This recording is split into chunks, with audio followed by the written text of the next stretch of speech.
only subscribe to my YouTube channel and that's the only way you know me, then you probably think that for the last 3 months, life has been fine and dandy, because I try and stay as upbeat as possible on YouTube. Yeah, I'm one of those annoying people. The truth is, if you follow me on Twitter or you're a regular reader of my blog, you'll know that actually for the last 3 months, things have been more like...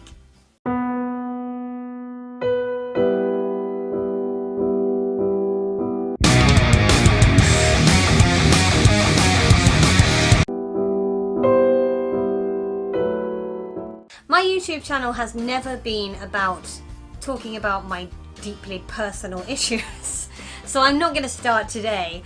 What I will say is that 3 months ago I fell out with one of my very best friends, someone I really loved and trusted.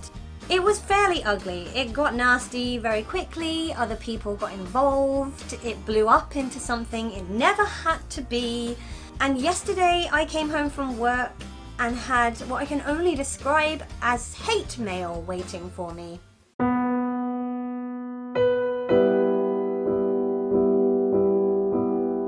Thanks for that.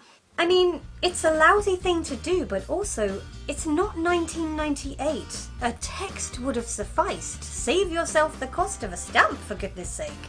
Anyway, regular viewers of this channel will know that I have this annoying propensity to try to squeeze any positivity I can out of a negative situation.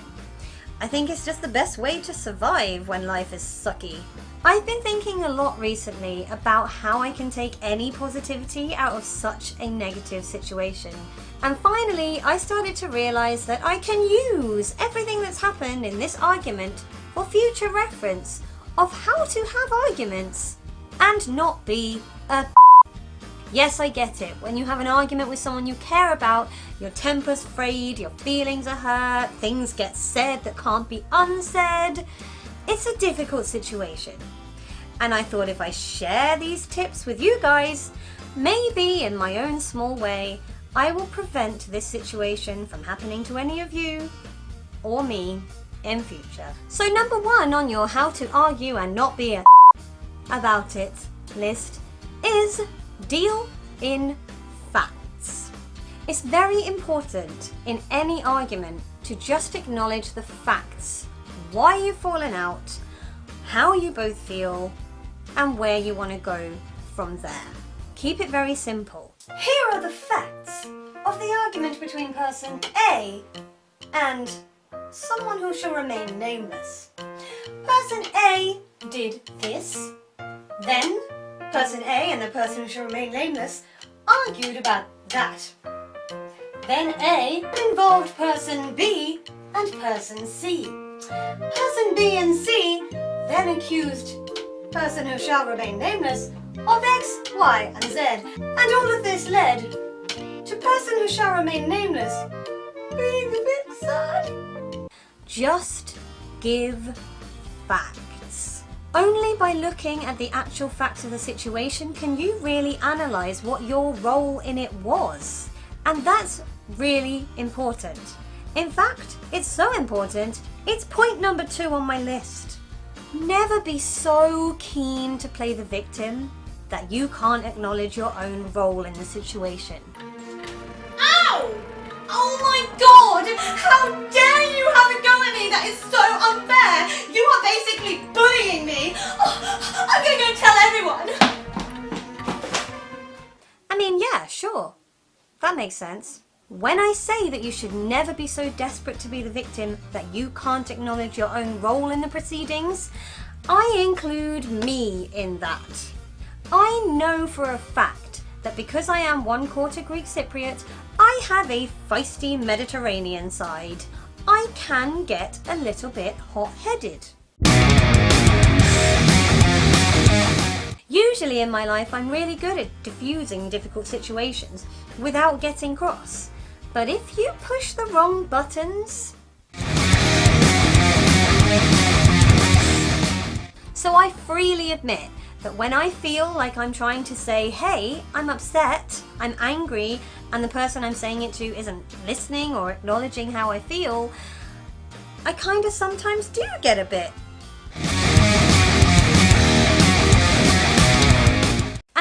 not good. I know that. I know I need to bring it back.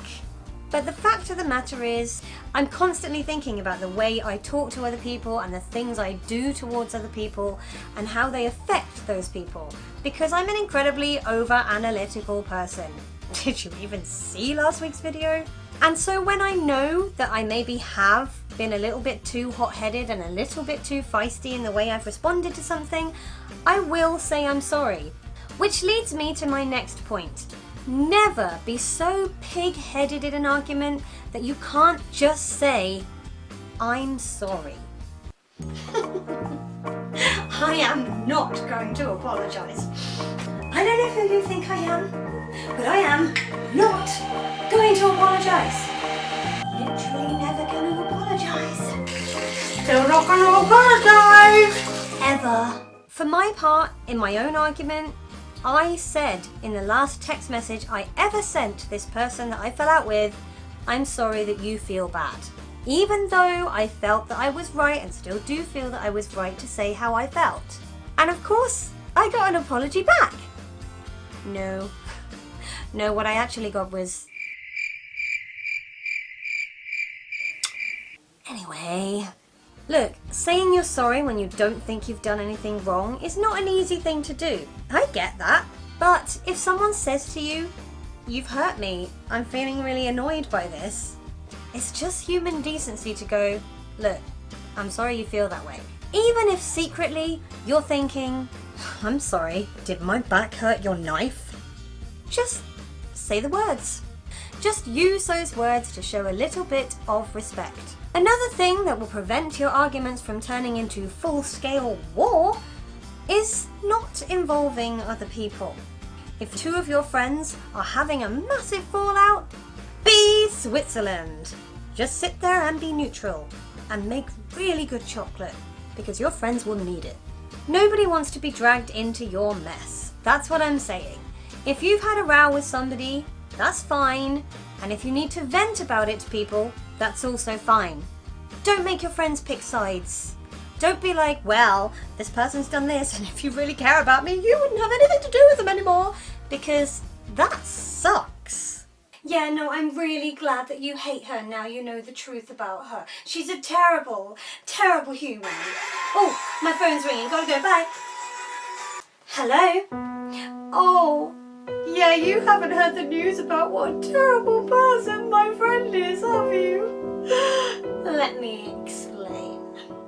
So just don't get people involved, because the person on the receiving end of that just gets really hurt. But I think the most important lesson I've learned in all of this has probably been the most painful one, and that is knowing when to just walk away. Arguments will escalate if you let them. Things will snowball, people will say stuff, social media gets involved, and actually none of that is necessary. There comes a point where you just have to go, okay, enough, it's over, it's turned nasty, we can't come back from this. That's a horrible and incredibly painful thing to have to face, and it's okay to grieve that.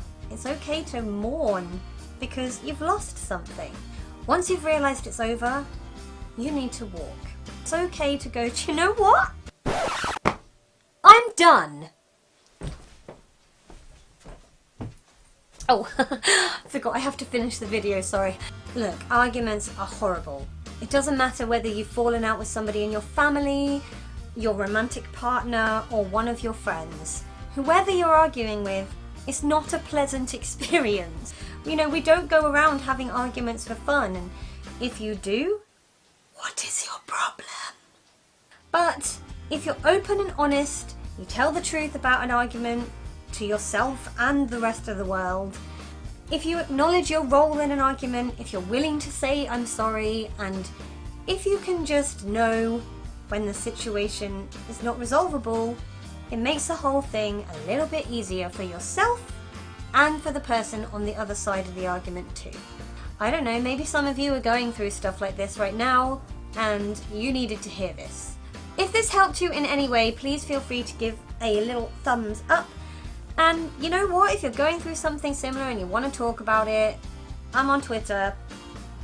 We can just support each other. On that note, I want to say a massive thank you to everybody who has been really supportive, especially yesterday after I got the hate mail. There are some amazing people in my life and I'm really, really grateful for them. So, yay! See? Leave this video on a positive note. That's the way I like to do things. I promise to be happier and to do something silly next week. And if you want to see it, you can click my floating head to subscribe. Until then, I will see you all. I am going to go and binge watch some Crazy Ex-Girlfriend and make myself feel better. Bye, everybody!